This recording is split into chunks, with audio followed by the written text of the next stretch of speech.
Mas o que leva ao casamento ao fracasso? Primeiro, a área sexual, a área íntima.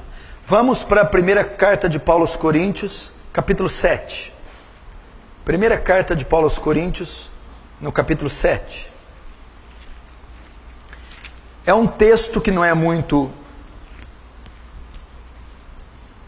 explorado, nem pregado nos púlpitos, por medo, vergonha ou receio, mas é tão bíblico quanto a soteriologia. Primeira carta de Paulo aos Coríntios, no capítulo 7. Eu estou dizendo de princípios que pode levar o casamento ao fracasso. O primeiro deles é a área sexual. 1 Coríntios 7, no versículo 3. O marido conceda à esposa o que lhe é devido, e também semelhantemente a esposa ao seu marido. Na sua tradução tal, o marido paga a devida benevolência à esposa, e a esposa paga a devida benevolência ao marido. A mulher não tem poder sobre o seu próprio corpo, e sim o marido. Também, semelhantemente, o marido não tem poder sobre o seu próprio corpo, e sim a mulher. Até aqui. Primeira recomendação de Paulo. Paulo está escrevendo aos casais cristãos, aos casais de Corinto, aos casais crentes, a maridos e a mulher. O capítulo 7, ele está tratando do casamento. No início do capítulo, ele vai dar ênfase a uma área que a igreja não dá ênfase: a sexualidade do casal. Olha o que ele está ensinando ao casal crente. Olha o que ele está indicando. Maridos, satisfaçam vossas esposas sexualmente. Esposas, satisfaçam seus maridos sexualmente. Tem gente que acha que o sexo é pecado, que o sexo foi um distúrbio do pecado, ou uma criação demoníaca. De hipótese alguma. Provérbios capítulo 5, Deus diz: desfruta com a mulher da tua mocidade. O sexo é bom, o sexo é santo, o sexo é puro e o sexo é legítimo. E ele está dizendo aqui, ele está ordenando, ele não só diz que o sexo é puro e legítimo, como ele ordena a prática dele. Paulo está dizendo: maridos e mulheres, tenham relações sexuais regulares. É o que Paulo está ensinando aqui. Marido e mulher tenham relações sexuais regulares. E ele vai mais: mulher, o seu dever na relação não é satisfazer você, e sim seu marido. Mulheres, satisfaçam seu marido sexualmente. Maridos, o seu dever na relação não é se satisfazer, e sim satisfazer a sua esposa. Marido, satisfaça sexualmente a sua esposa. Ele está ordenando isso. Ele está ordenando isso. E ele vai mais. Existe muito jogo nessa relação. Por exemplo, o homem tem mais, é natural, inerente da natureza do homem, o sentimento de posse, de domínio. Geralmente o homem tem mais interesse pela relação. A mulher, sabendo disso, muitas vezes faz jogo, chantagem, e usa disso. Geralmente ela que determina quando isso ocorre. Né? Não quero, não quero, e o homem não tem o que querer. A Bíblia quebra isso, ela diz assim para você, mulher: mulher, você não tem poder sobre o seu corpo, e tem o marido. Marido, você não tem poder sobre o seu corpo, e tem a mulher. Ele está querendo dizer que não pode ser rejeitada uma das partes quando há um interesse. Que o seu corpo, ou seja, a opção de satisfazer ou não pertence a você, e sim ao marido ou à esposa. Então é pecado fazer esse tipo de chantagem, esse tipo de jogo. Isso não pode ocorrer em hipótese alguma. Você não determina isso. Não, eu não quero, não vou fazer, ou eu vou usar disso para alcançar um interesse meu. Muitas mulheres fazem isso, alguns homens também. Pecado. Isso não pode ser feito. Isso é pecado. E quando isso ocorre, já começa o fracasso do casamento. Vamos mais para você ver. Olha lá. é a parte mais séria. Verso 5, 1 Coríntios 7, 5. Não vos priveis um ao outro, salvo talvez por muito consentimento, por algum tempo, para vos dedicardes à oração, e novamente vos ajuntares, para que Satanás não vos tente por causa da incontinência. Aí, amém? Até aí. Não vos privais uns aos outros. Paulo está dizendo, não deixem de ter relações regulares. Não deixe de ter. Paulo está dizendo que um casal, enquanto está em atividade, 50 até 60 anos, não sei até quando o corpo biológico, fisiologicamente for permitido, não pode, hipótese alguma, deixar de ter relações regulares. Não pode haver. Se o casal tem 80 e 88 ou tem 85, não tem mais condição. Mas enquanto está em atividade hormonal, não pode deixar de ter relação regular. Só pode um caso aqui. Primeiro, mútuo consentimento. Os dois têm que concordar. Se uma parte não concordar, não pode. Olha, essa semana eu não quero fazer. Eu não concordo. Não pode. Primeiro, tem que ter mútuo consentimento. Segundo, só por uma causa, para dedicar jejum e oração. Ah, porque eu estou cansada. Não pode. Ah, porque eu estou estressada. Não pode. Para que você quer ficar um tempo? Para me dedicar a jejum e oração por uma causa. Ah, não. Eu concordo. Você concorda? Concordo. Para dedicar a oração? Tudo bem. Se não for para isso, e ambas as partes não concordar, pecado. Não pode. Aí se eu fizer, por que Paulo ordena ter relação íntima regular? Para que Satanás não tente uma das partes. Sabe por que tem um monte de marido casado que viciado em pornografia? Porque a mulher não satisfaz ele. Porque a mulher não permite que ele tenha relação sexual regular. Então Satanás tenta ele pela abstinência. Ele é tentado. Porque a Bíblia diz assim, ao solteiro digo, eu, mas não Senhor, que fique como está. Mas se não pode ficar como eu, é melhor casar do que abrasar. Na NVI, é melhor casar do que viver ardendo de desejo. Uma vez que a mulher não tem relação sexual regular com o marido, ele fica ardendo de desejo. E Satanás tenta ele, para ele suprir a tensão sexual em outra fonte. Pornografia, adultério, prostituição. Muitos casamentos vêm ao fracasso por causa dessa área negligenciada. Olha quanto princípio eu ensinei aqui.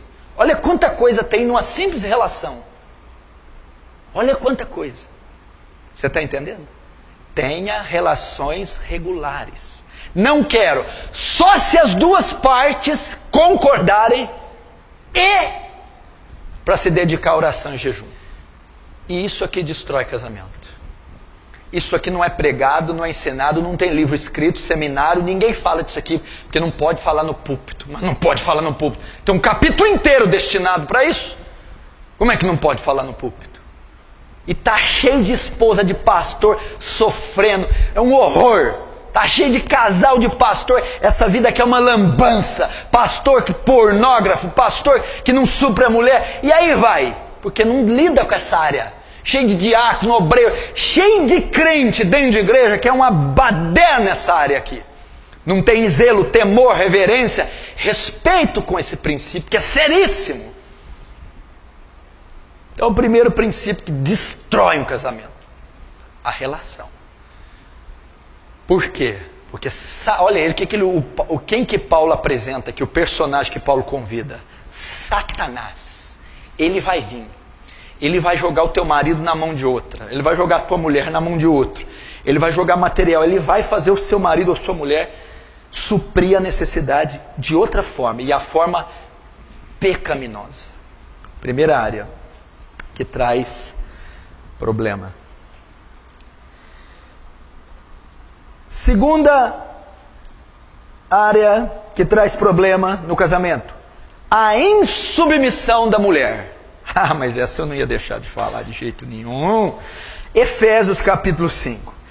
a insubmissão da mulher. Verso 22.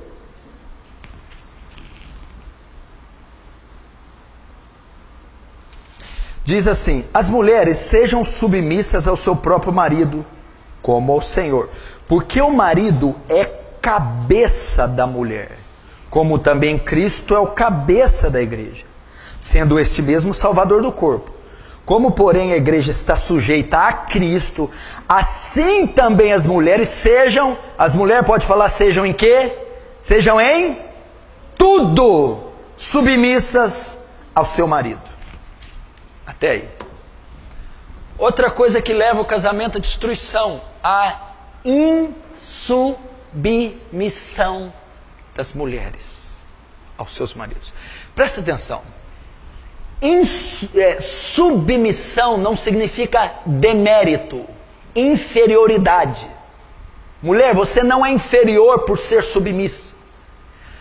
A questão da submissão e da cabeça aqui fala das posições que cada um tem. Vamos dar um exemplo. Pega a cabeça e põe na barriga e a barriga em cima da cabeça. Presta esse corpo. Põe a cabeça nos pés e o corpo em cima e solta. Posição, está dizendo. Quando a posição é invertida, o casamento fracassa. Deus ordenou que o homem é o cabeça. O que ele está dizendo? O governo do lar, o governo dos filhos, o governo da mulher, a liderança está sobre o marido. Está com ele. Porque primeiro fez Deus Adão, depois fez Eva. Far-lhe-ei uma auxiliadora que lhe seja idônea. A função da mulher, presta atenção, é submeter ao marido a quê? Ao governo, à liderança, à cabeça, à autoridade. Então a mulher lidera, ela submete, ela auxilia nesta liderança.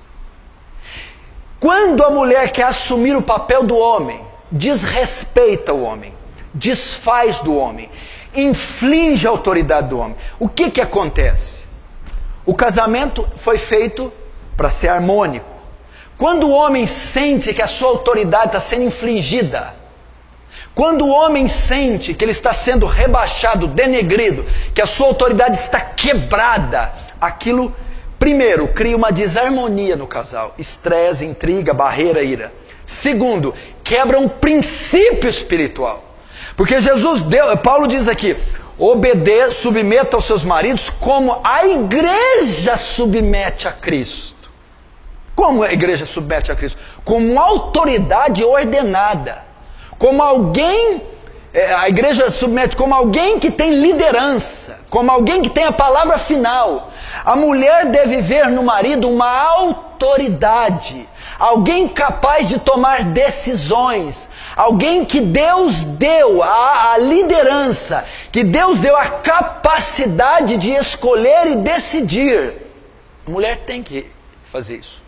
Quando a mulher não obedece, quando ela quebra, afronta essa liderança, é como se ela tivesse se rebelando contra uma autoridade ordenada, ou seja, o próprio Deus.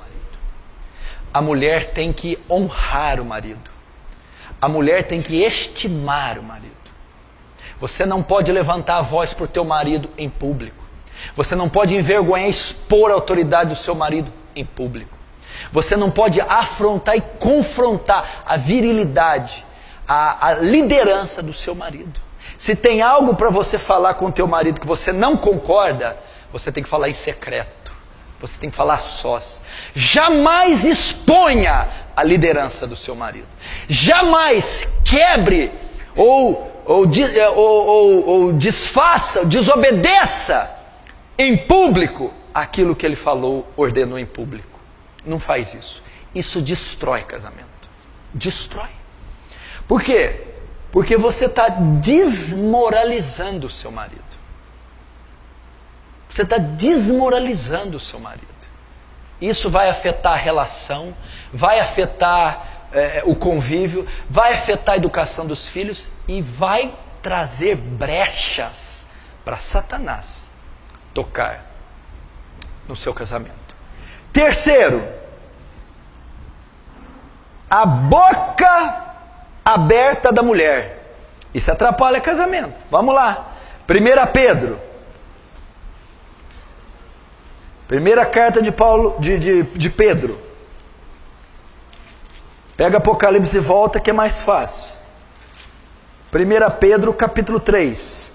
Depois vai ter para os homens, viu, mulheres? Pode ficar tranquila. 1 Pedro capítulo 3. Verso 1. Mulheres, sede vos igualmente submissas ao vosso próprio marido, para que ele, ainda que não obedece à palavra, seja ganho, sem palavra alguma da vossa boca, mas por meio do procedimento de sua esposa, e ao observar o vosso honesto comportamento, cheio de temor. O que destrói um casamento? A língua da mulher, a boca da mulher, a mulher que fala demais. Eu estou lendo o texto bíblico. Vós, mulheres, sejam submissas ao vosso marido, que mesmo que ele não seja salvo, seja ganho, sem nenhuma palavra, sem abrir a boca, sem você falar. Por que Pedro foi bem na língua da mulher? Porque o Espírito Santo que criou a língua da mulher sabe que é a maior ferramenta da mulher. O homem fala 8.000 palavras por dia, a mulher fala 25.000. Tem mulher que já está na casa dos 80. Não é isso? Por isso que chega de noite, o homem não fala mais nada. E a mulher fala, o homem está lá. Ele já gastou os 8.000, você ainda tem 15.000, bem. Você vai falar até dormindo, filha. É por aí. O homem chega às 8 horas e tá. Eu não falo, acabou. Esgotou os 8.000. Você ainda tem 15, filha. Aí, ó, o homem, né? Mas vamos ver aqui. O que está ensinando? O que destrói casamento? Minha filha, quando você não sabe usar sua boca. Né?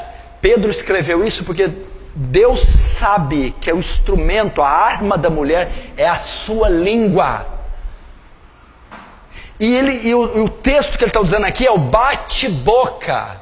É o conflito verbal. E a mulher é mestra nisso.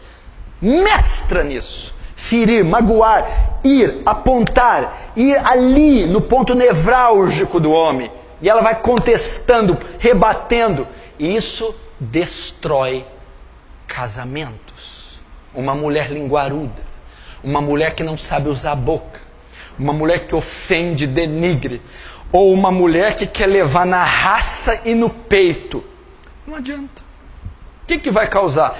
Eu quero que levanta a mão aqui um marido que fala que a mulher de tanto falar mudou você. Pode levantar. Minha mulher me mudou. O coração do homem endurece mais. Ele fica mais longe de Cristo. Ele não se submete a essa falácia.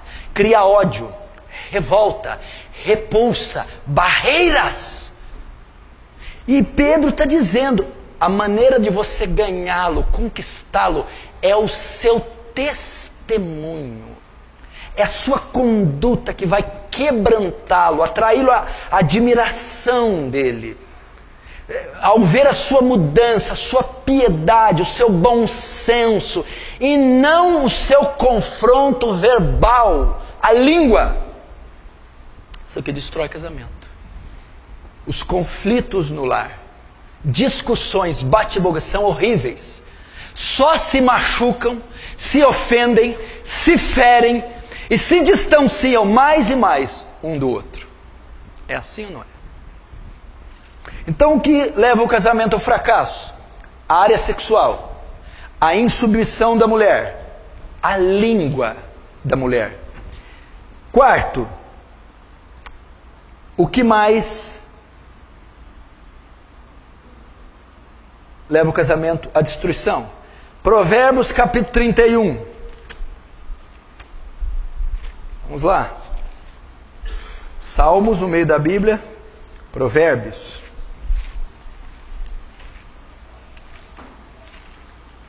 Capítulo 31.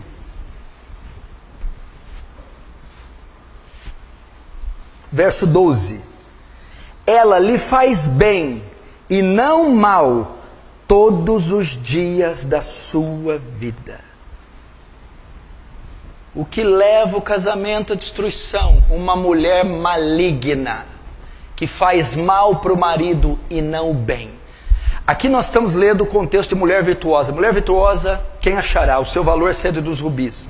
A mulher virtuosa faz o quê? Faz bem ao marido e não mal todos os dias da sua vida. Tem mulheres que o seu pior inimigo é o marido. Tem mulheres que se ocupam única e exclusivamente de fazerem o mal para os seus maridos, denegri-los, envergonhá-los, humilhá-los, rebaixá-los, ofendê-los, torcem para a sua derrota, para a sua queda. Mulheres maldosas, perversas. Conviver desse jeito dentro de um lar com uma mulher assim é uma destruição. Quem conhece o texto da mulher rixosa? E a mulher rixosa? A mulher rixosa e o gotejar contínuo numa casa, tanto um como a outra, são a mesma coisa. Mulher, faça o bem para o seu marido. Seja benigna, bondosa para o teu marido. Esse clima de perversidade é intolerável por qualquer homem. Por que você acha que os botecos estão cheios? Tá, não pode se aplicar muito bem para nós, somos cristãos, mas, né, e pressupõe que cristão não fica em boteco. Mas por que estão cheios? Porque chega em casa, tem uma mulher que se você der uma vassoura, sai voando. Sai voando. Bruxa. Porque são perversas. Mas, e é insuportável para o matrimônio suportar isso aqui. Eu vou avançar porque tem muita coisa para falar. O que mais destrói o casamento? O desentendimento do marido. Volta lá em 1 Pedro. Agora é a parte do marido.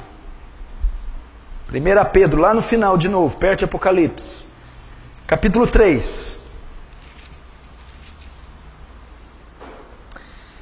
1 Pedro 3,7. Maridos, vós igualmente coabitai com as vossas esposas, ou vivei a vida comum no lar com discernimento, tendo em consideração para com a vossa mulher como vaso mais frágil. Tratai-a com dignidade, porque sois juntamente herdeiros da mesma graça de vida, para que não se interrompam ou não sejam impedidas as vossas orações. Você quer maldição maior que essa? Da oração não ser, a oração ser impedida. Maridos, coabitais, convivei a vida diária com as vossas mulheres, com entendimento, dando ela honra como vaso mais frágil, para que as vossas orações não sejam impedidas. O que destrói um casamento? O marido que não tem entendimento no convívio com a mulher. Agora é para o marido. O que o marido tem que entender? Coabitar com ela com entendimento, dando honra como vaso mais frágil. Você precisa entender que ela não é feita da mesma composição que você. Você tem que ter entendimento no dia a dia com a sua mulher, compreensão, paciência, ternura. O que é o homem? O homem é um ser mais grosso, tem sentimento de posse. O seu sentido mais aguçado é a visão. É uma pessoa mais insensível, truculenta, dura. A mulher não, o sentido mais aguçado é a audição. É sensível, é biológica, anatomicamente mais frágil que o homem, sentimentalmente mais frágil. O homem não, e tem homem que acha que casou com outro homem. Então Deus está dizendo aqui: No conviver diário, leve em conta que ela é uma mulher. Leve em conta que você não pode falar qualquer coisa, ela é mais sensível. Leve em conta a fragilidade física. Tem gente que chega um botijão de gás em casa e está vendo o jogo. Pega lá, bem. Pega lá que tá lá, o Jorge Wagner. Vai Jorge Wagner. Miséria. O que, Risson? Ah lá. E pior que elas vão e pegam, são terríveis. Pega e passa na frente deles assim, ó. Então tem cara que não tem bom senso. Direto eu visito casa de gente, tá mulher com chave de cano lá. Boné pra trás. Que é isso, minha filha? Onde você vai? O marido tem que entender isso. Meu filho, por favor, tenha entendimento. Vai tratar de uma conta com entendimento. Da educação dos filhos, com entendimento. Das finanças, com entendimento. Dando honra a ela, o que é isso? Dá preferência. Não vai com violência, não. Vai com cuidado. Tenha paciência. Tenha ternura. É isso. Quando isso não é feito, as orações são impedidas. Você já imaginou, você está orando há 1 ano e Deus, não estou ouvindo nada. Já imaginou? Que loucura. Por que não está ouvindo nada? Porque vocês dois vivem em pé de guerra. Porque essa casa é uma bagunça, uma desordem. Porque o marido destrata, hostiliza a esposa. Não trata ela como o vaso mais frágil. Isso destrói casamento. Você está vendo as regras, os princípios que a Bíblia tem? Já não pode viver de qualquer jeito. Leve em conta a fragilidade. Nossa, você não trouxe nada para mim. Trazer o quê? Que bobagem! Aí o Espírito Santo, bobagem para você. Para ela não. Entendeu? Às vezes pede uma coisa, amor, não faz isso, você não sabe de nada. Talvez sabe sim. Sempre tendo cuidado. Vamos ilustrar isso aqui de uma maneira que você pode entender. Lembra antigamente, quando os casais de namorados, né? Para pegar na mão demorava 1 mês, para dar um selinho 8 meses, para dar um beijo de língua só depois de casado. Quando ia dar uma volta de carro, ia lá, abria a porta, fechava. Quando ia passar num lamaçal, tirava o casaco, pisa. Quando ia sentar, puxa a cadeira. É uma forma de mostrar o quê? Gentileza, cortesia. Eu estou tentando ilustrar como a mulher deve ser tratada. Agora, abra o carro, entra aí. Não, eu não estou mentindo. E a hora que está fazendo uma curva na ribanceira, tira o cinto, bem, está apertado. Destrava o pino. Essas coisas destroem casamento. Ninguém aguenta viver com caminhoneiro. Se tem algum irmão caminhoneiro aqui, eu não estou dizendo do ofício. Olha, o irmão não toma banho, é CC, uma barriga horrorosa, o bicho arrota. Meu Deus do céu! Trata com entendimento, cortesia. Qual a última vez você levou flor para ela? Flor? Pastor, o senhor não está entendendo. Hã? Qual a última vez você mandou uma mensagem? Apareceu de surpresa? Faz isso. Manda os filhos lá para o Paraguai. Leva ela para um chalé. Hã? Precisa tratar com entendimento. Sexto, deixa eu ver. O amor e o adorno do homem. Volta para Efésios. Quando não tem amor e não tem adorno. Efésios. Gálatas, Efésios. Capítulo 5.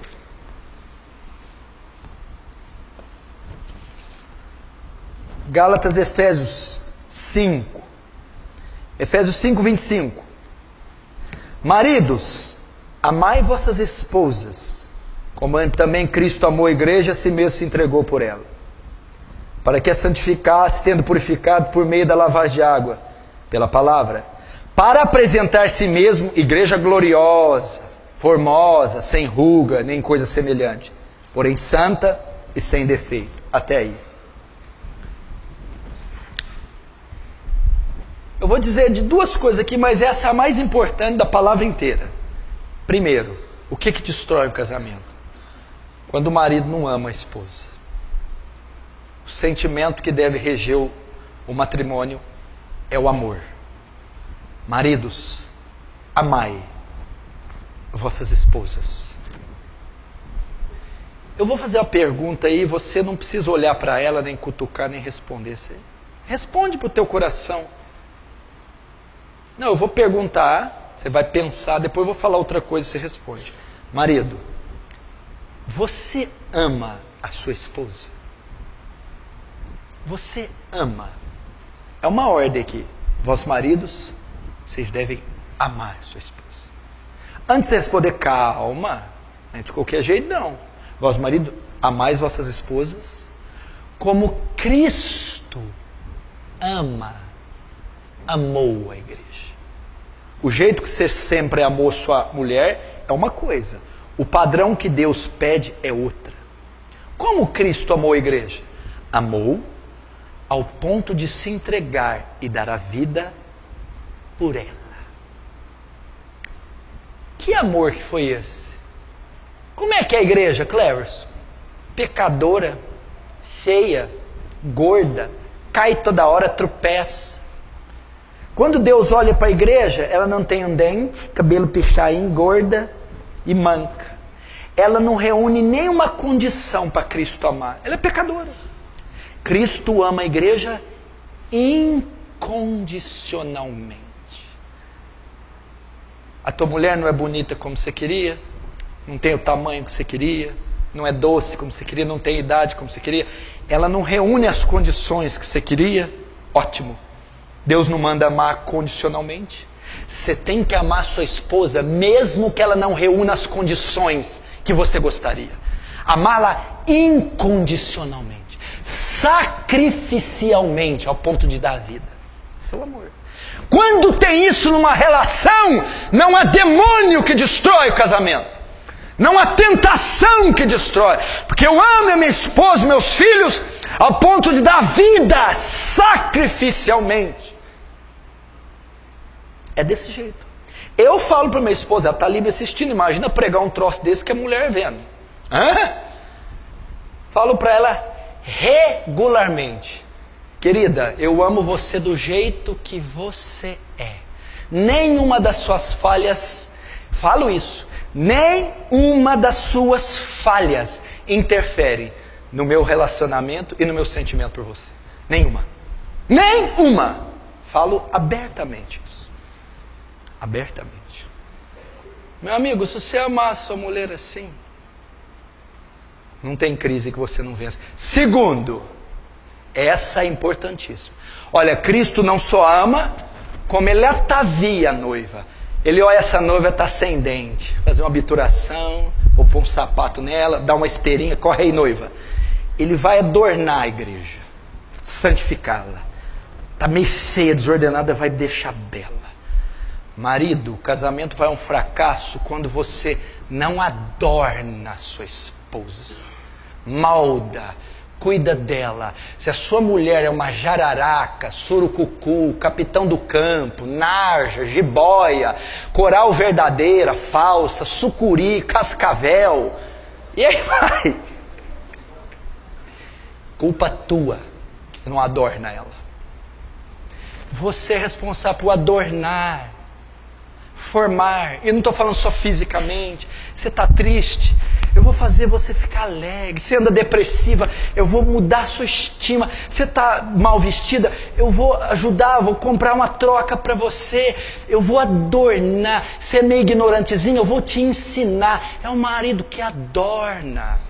É um marido que forma, é um marido que trabalha com a sua esposa. Se você sabe, a minha mulher tem problema, a mulher é irada, truculenta, é insensível, é fria, isso, aquilo, outro. É você que tem que trabalhar, pensar numa solução, orar, interceder, dialogar com ela, pedir, amor, muda aqui, melhora acolá, amor, vamos orar aqui, isso, aquilo, outro. Você vai deixando aquela mulher. Aí aquele dente vai mudando, aquele pneu vai encolhendo, aquela mulher vai ficando bonita, aquele cabelo vai alisando. Está adornada. Mulher comportada, fina, bonita, com uma autoestima, bela. Aí você mesmo se orgulha da própria noiva que você formou. Você mesmo se apaixona da própria noiva que você formou. Esse é o princípio. Primeiro ama, depois adorna. Você tem que pensar assim, toda vez que você está num lugar gastando, pensa na mulher. Está no supermercado, e minha mulher. Está numa loja, e minha mulher. Faz uma viagem, e minha mulher. Sempre, sempre. Vai orar, Deus, a minha vida. Não, a minha mulher. Vai fazer um jejum, a minha mulher. Sempre passando por ela, para adorná-la, para cuidar dela. A pior coisa é aqueles maridos que desprezam, deixam a sua mulher aos cacos, perdida, desdentada, jogada. Não pode fazer isso. Isso destrói casamentos. Quando estão entendendo, diz amém. Agora, o que é o casamento? Vamos passar rapidamente para alguns princípios. Primeiro, o casamento é heterossexual. Heterossexual. O que significa heterossexual? De sexos diferentes. A Bíblia diz, deixará o homem, o seu pai e sua mulher, e apegar-se à sua mulher. Casamento compreende macho e fêmea. O casamento, pelos padrões da Bíblia, que Deus instituiu, é heterossexual. União de sexos diferentes. Deixará o homem e unir-se à sua mulher. Não diz deixará o homem e pegar-se ao homem. Deixará a mulher e pegar-se à sua mulher. Então o princípio de Deus para o casamento é o heterossexualismo. Então, com essa afirmação, Deus exclui a união homoafetiva. Toda união homossexual é uma abominação para Deus. Levítico capítulo 18. O casamento, para se consolidar casamento, é macho e fêmea. Homem com homem não é casamento. Mulher com mulher não é casamento. Para se caracterizar casamento é macho e fêmea.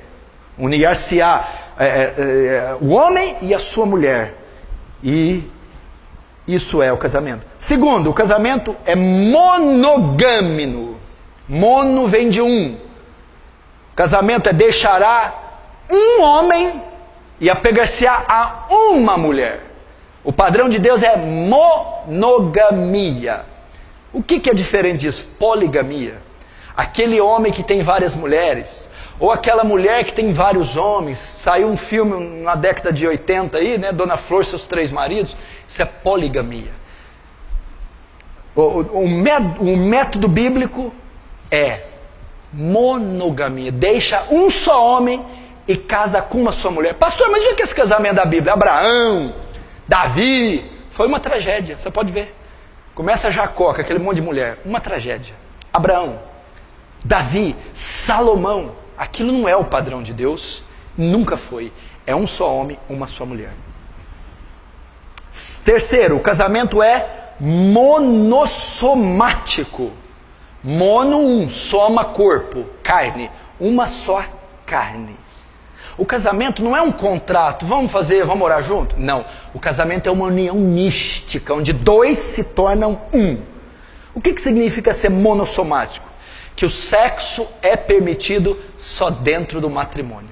Casais solteiros, se praticam sexo, é prostituição, não é permitido. Por quê? Porque casais solteiros não é monossoma, não se juntaram, não se tornaram um só corpo. O sexo é permitido só quando um homem e a mulher se tornam um só corpo. E quando eles se tornam um só corpo? No casamento monossomático. Último, o casamento é vitalício. Agora chegou onde eu queria. Vitalício. O que significa vitalício? Não pode se dissolver, não pode terminar. Abre comigo em Mateus capítulo 19. Mateus 19.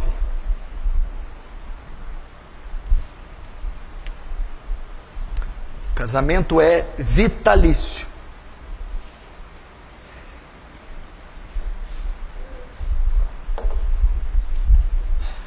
Mateus 19, versículo 3. Vamos lá. Vieram a ele alguns fariseus e o experimentavam, perguntando: é lícito ao marido repudiar ou divorciar da sua mulher por qualquer motivo? Então respondeu Jesus: Não tendes lido que o Criador desde o princípio os fez homem e mulher, e que disse, por esta causa deixará o homem seu pai e sua mãe, e unir-se-á sua mulher, tornando-se os dois uma só carne. De modo que já não são dois, de modo que já não são mais dois, porém uma só carne. Portanto, o que Deus ajuntou, não separe o homem. Replicaram então os fariseus, por que então Moisés mandou dar carta de divórcio e repudiar? Respondeu-lhe Jesus, por causa da dureza do vosso coração é que Moisés permitiu repudiar vossa mulher. Entretanto, não foi assim desde o princípio. Eu, porém, vos digo, quem repudiar, divorciar, largar, desquitar da sua mulher, não sendo por causa de relações sexuais ilícitas, e casar com outra, comete adultério. E o que casar com a repudiada, comete adultério. Disseram-lhe os discípulos, se essa é a condição do homem relativamente à sua mulher, não convém casar. Jesus, porém, respondeu, nem todos são aptos para receber este dom, só aqueles a quem é dado. Até aí. Esse é o grande versículo que fala do divórcio. Eu vou falar rapidamente que eu tenho aqui 15 minutos para acabar, e em 15 minutos eu acabo. Eu estou tratando aqui de algo que está banalizado no nosso meio. O casamento hoje foi a bancarrota, a queda, a ruína. Não vale nada, essa instituição está falida. A porcaria. E é a coisa das mais sagradas na Bíblia. O casamento antecede a civilização, antecede a cultura, antecede o Estado e a religião. Deus criou ele lá no Éden. No iniciozinho, capítulo 2, o casamento estava lá. Ele é divino, não é humano, é sagrado e tem que ser respeitado. Então nós estamos dando princípios aqui para você solidificar o seu casamento, para essa área não ter mais crise dentro da igreja, para você ter acordo e harmonia e evitar tantos males sofridos no seu lar. Vamos respeitar esses princípios. Mulher, cuidado com a língua, dê testemunho para o teu marido, não confronta ele mais. Mulher, faz bem para o teu marido, não faz mal. Seja benigna, bondosa, cuida das coisas dele com zelo, com amor, e dele especialmente. Mulher, seja submissa, é uma ordem, um princípio, obedeça a ele. Veja como autoridade ordenada, honre o seu marido. Maridos, convivam com entendimento, tenham sabedoria, cuidado, respeitem a fragilidade das mulheres. Marido, amem essas mulheres, mesmo que elas não reúnam as condições. Vou dizer uma coisa, eu sei que você sonha com a mulher perfeita, mas você nunca vai ter a mulher perfeita, ela nunca vai te querer, ela é perfeita.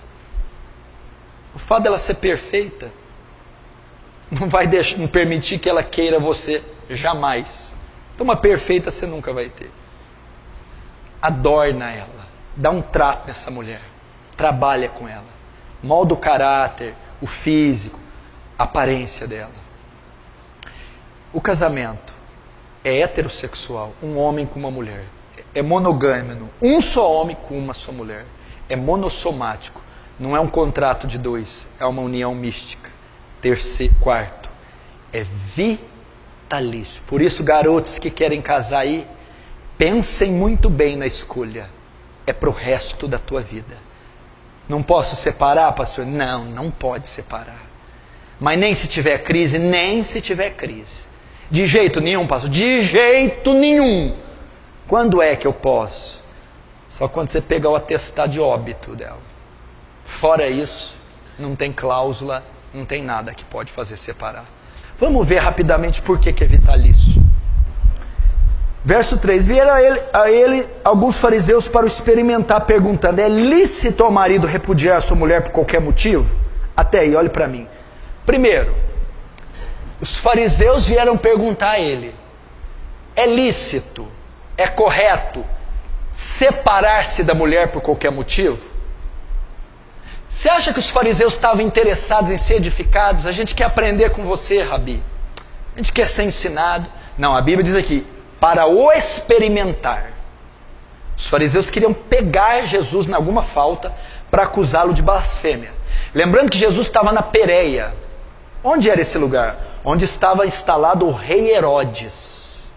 O que Herodes fez? Mandou matar João Batista, porque João Batista falou que o casamento do Herodes era ilícito. Lembra? O rei Herodes estava casado com a mulher do seu irmão Filipe de Itureia. Eles estavam querendo incitar Jesus para falar a mesma coisa para Herodes condenar Jesus à morte, como condenou João Batista. Por isso eles estavam experimentando Jesus. Se não fosse isso ser pego por Herodes, eles estavam forçando Jesus a dizer alguma blasfêmia. O que é uma blasfêmia? Se ele dissesse algo que fosse contrário à lei de Moisés. Então eles estavam experimentando, eles não queriam aprender com Jesus. Aí eles perguntam, é lícito largar da mulher, separar por qualquer motivo? Vamos ver a resposta de Jesus.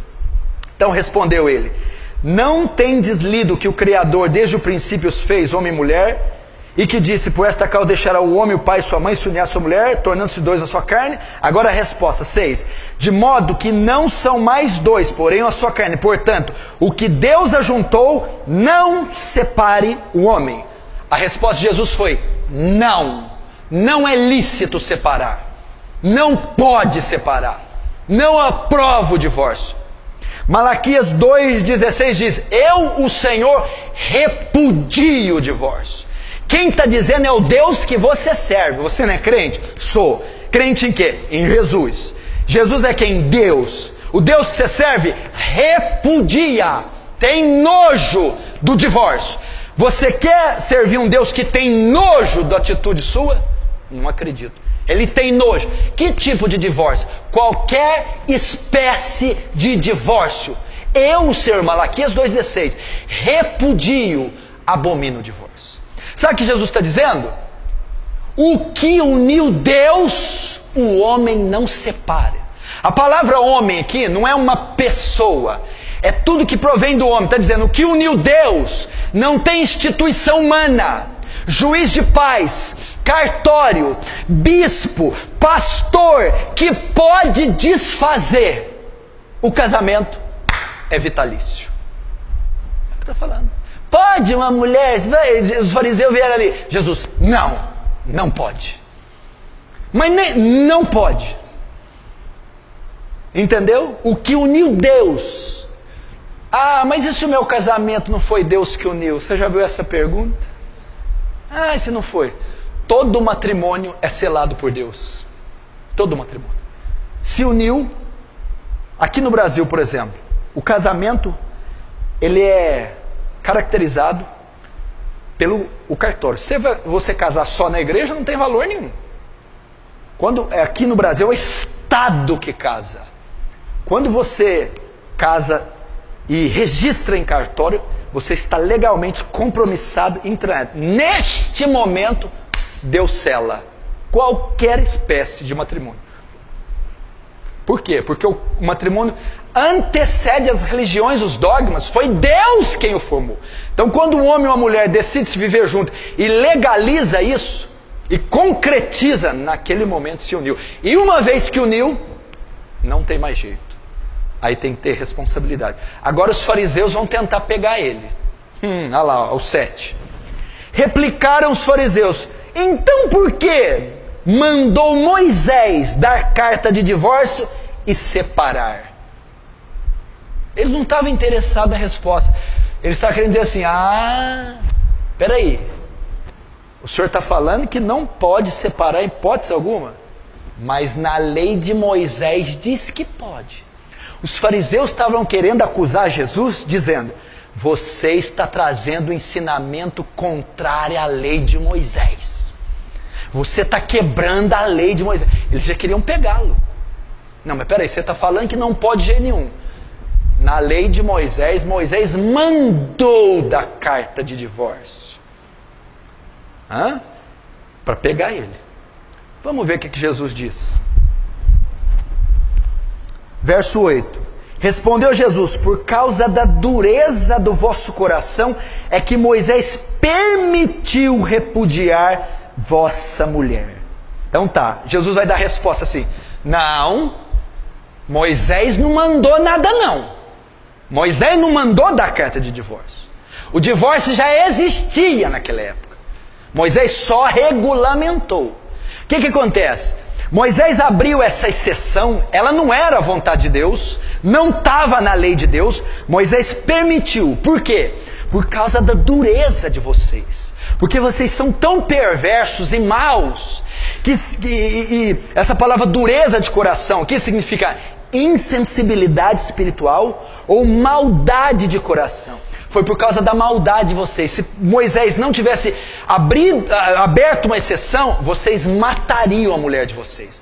Vocês fariam mal para elas. Então, para um mal menor, para um mal não ser maior, ele deixou isso aí. Mas ele não permitiu, Deus não permitiu. Então o que Moisés está dizendo é que vocês são ruins, vocês são mal. Se não fosse aberta essa exceção, é só em caso de óbito, então eu vou matar a mulher. É por causa disso. Só que Jesus não diz que esse não é o padrão, olha lá. Entretanto, não foi assim desde o princípio. Jesus está dizendo, olha, lá na lei de Moisés houve essa exceção. Mas no princípio, ou seja, a vontade de Deus não é... Que princípio é que Jesus está falando? Gênesis 2:24. O que Deus uniu, o homem não separa. Jesus estava dizendo, naquela época vocês estavam vivendo em desacordo com a palavra. Naquela época, aquela exceção permitida era contrária à vontade de Deus. Porque no princípio, Gênesis 2:24, eu não permiti, hipótese algum, divórcio. Agora, eu porém vos digo, verso 9, eu porém vos digo, presta atenção. O que tem a ver Moisés mandou dar carta de divórcio com eu porém vos digo? Moisés mandou carta de divórcio. O que é Moisés? A lei. A lei foi abolida. A lei foi encerrada. Chegou uma nova lei. Quem é essa lei? Jesus. Eu, porém, vos digo. Agora o que está sendo validado é o que eu digo. Agora é a ótica cristã. Foi-se esse período, Moisés. E o que ele diz? Eu, porém, vos digo. Quem repudiar sua mulher, não sendo por causa de relações sexuais ilícitas, e casar com a outra, comete adultério. E o que casar com a repudiada, comete adultério. Até aí. A parte mais delicada e difícil de interpretar é o verso 9. Ok, presta atenção. Jesus está conversando com os discípulos sobre divórcio e novo casamento. Primeiro eles perguntam, é lícito separar por qualquer motivo? Jesus disse, não é. Em que o senhor baseia? Lá na criação. O que uniu Deus, o homem não separa. Ok. Aí os fariseus vão replicar. Mas então por que Moisés mandou dar carta de divórcio? Por causa da dureza de coração. Vocês eram tão obstinados, tão ruins, que ele permitiu isso para vocês não causar coisa pior. Desgraçar com a vida das mulheres. Mas no princípio não foi assim. Ou seja, a vontade de Deus é que não tenha divórcio. Aí ele vai continuar. Eu, porém, digo, o que vale é o que eu digo. Ok? Todo aquele, aí chega no verso 9, que repudiar sua mulher, aí vem o texto difícil, não sendo por causa de relação sexual ilícita, comete adultério com ela. E que casar com a repudiada, comete adultério. Pastor, aí no verso 9 tem uma cláusula. É uma exceção para o divórcio e para o segundo casamento, não é? O senhor falou que Jesus não permite o divórcio em hipótese alguma. Não. Mas no 9 ele diz, a não ser por. Opa, é uma exceção. Muita gente usa o verso 9 para dizer, olha, não pode separar nem casar de novo de jeito nenhum. Só em caso de adultério. Se eu for traído, eu posso separar da minha mulher e casar com outro. É isso que Mateus está dizendo, não é? Se eu for traída, eu posso separar do meu marido e casar com outro homem, não é? Não, não é isso que está dizendo aqui. Essa exceção não fala disso. A Bíblia não proíbe nem separar, nem casar de novo. Mas então o que é essa exceção? Quando Jesus diz assim, ó, eu porém digo, quem repudiar a sua mulher não sendo por causa de relações sexuais ilícitas. Tem duas palavras gregas aqui. Existe porneia e moicheia, ou moikeia. Porneia é um texto usado para falar prostituição. Moicheia é para se referir a adultério. Se Jesus tivesse permitido divórcio e segundo casamento em caso de adultério, a palavra aqui teria que ser moicheia, adultério. Todo aquele que separar da sua mulher não ser por adultério, comete, e casar com outra, comete adultério. Mas a palavra aqui é porneia, que é relação entre solteiros, é prostituição. Eu, porém, vos digo que todo aquele que repudiar sua mulher, não sendo por causa de porneia, prostituição, e casar com outra, comete adultério. A exceção aqui não é para casais casados. A exceção não é adultério. A exceção é para relação sexual entre solteiros. É prostituição. Ele está se referindo aqui ao caso de José e Maria. Quando José e Maria estavam juntos, eles estavam noivos ainda. E o noivado judeu não é como nós, ele é mais próximo, eles já estavam morando juntos, mas não tinham tido relação ainda. Quando José sabe que Maria está grávida, ele vai se afastar dela, ele vai divorciar dela. Por quê? Ele ainda não estava legalmente casado. Naquele caso, ele podia largar, porque ele descobriu que Maria tinha tido relação, porque estava grávida. Até ele saber que era o anjo, que era Jesus, ele saiu. Naquele caso de porneia, Maria cometeu porneia, Maria fornicou, e eu estou noivo dela.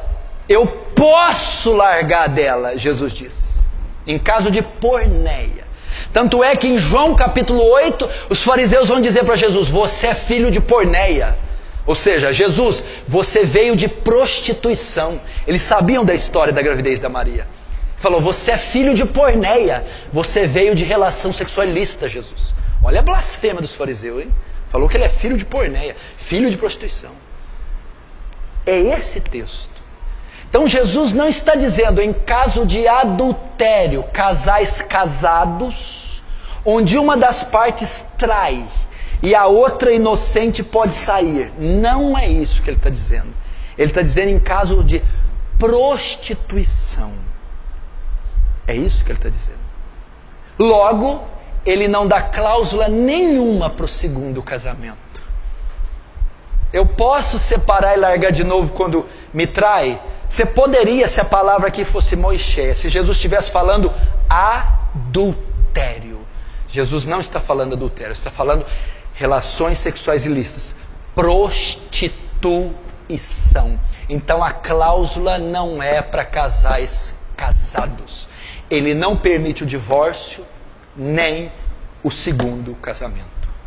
Como que o senhor prova isso? 1 Coríntios 7, aí eu acabo, vamos lá.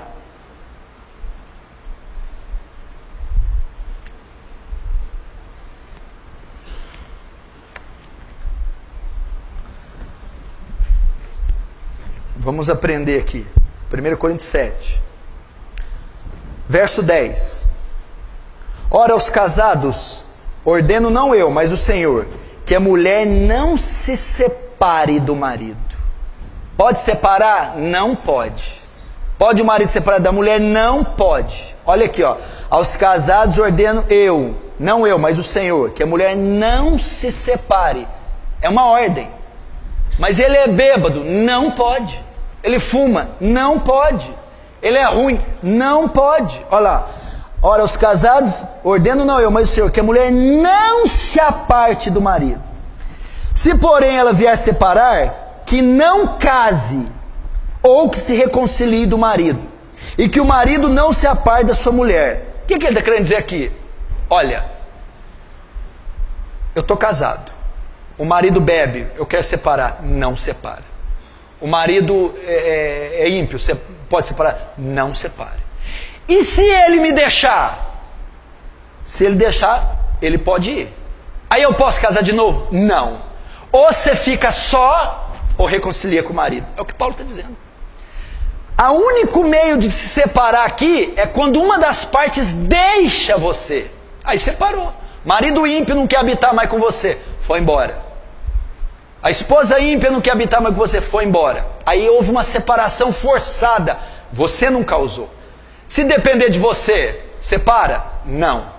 Ele é ruim? Separa? Não. Ele bebe? Separa? Não. E se ele for? Aí ele pode ir. Eu posso casar de novo? Não pode. Está dizendo aqui, ó. Se vier a separar-se, não case, ou que se reconcilie com o seu marido. Ou fica só, ou volta para o marido. Ou fica só, ou volta para a esposa. Você vê que não há maneira de haver novo casamento. Olha o verso 15. Mas se o descrente quiser apartar-se, que se aparte. Em tais casos, não fica sujeito à servidão, nem o irmão, nem a irmã. Deus os tem chamado para a paz. Todo mundo pensa que esse versículo diz assim, ó, se a mulher me abandonar, aí eu não fico sujeito à servidão. A servidão que Paulo está dizendo aqui, você não fica na obrigação de reatar esse casamento. Porque o cara te abandonou. Você não fica obrigada a reatar e ir atrás dele. Não está dizendo que não fica na servidão do laço matrimonial. Né? Não, aí o vínculo é quebrado, quando ele me abandona eu posso casar de novo. Não. Você não fica na servidão, ou seja, não fica obrigado a reatar, a ir atrás dele. Porém, tem que ficar sozinho. Qual o caso que eu posso casar de novo? Verso 39, o único caso que a Bíblia permite. 1 Coríntios 7, 39. A mulher está ligada enquanto vive o marido. Contudo, se falecer o marido, fica livre para casar com quem quiser, mas somente no Senhor. Agora volta a Romanos 7, rapidinho. Romanos 7, aí nós terminamos.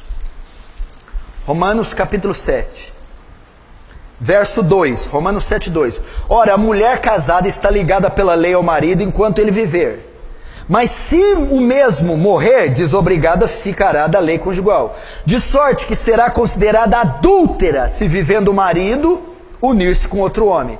Porém, se morrer o marido, está livre da lei, e não será adúltera se contrair novas núpcias.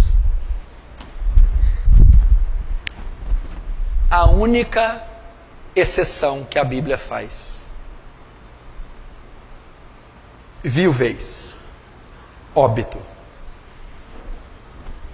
Está casado?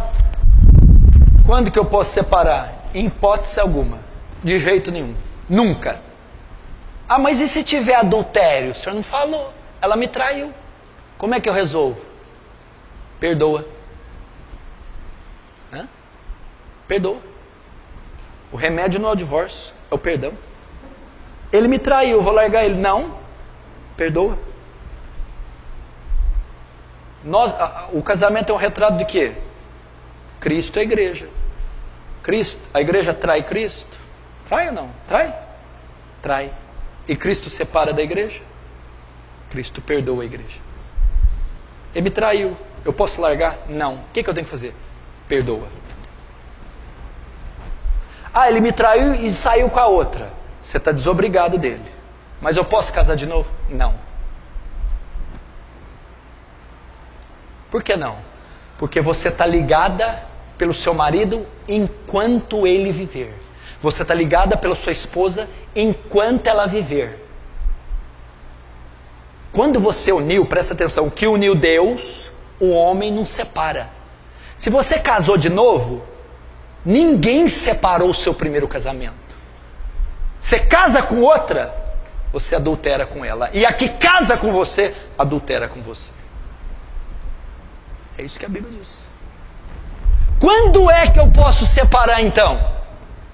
Só quando o seu parceiro morrer. Quando é que eu posso casar de novo então? Quando que o casamento dissolve, desfaz o vínculo? Só com a morte de um dos cônjuges. Somente assim. Esse é o padrão bíblico. Até o século XVI, ninguém falava nisso. Não existia divórcio, nem segundo casamento, de jeito nenhum, em todo o planeta Terra. Depois foi...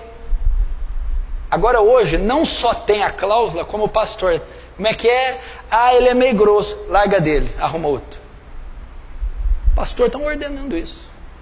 A Bíblia não permite isso.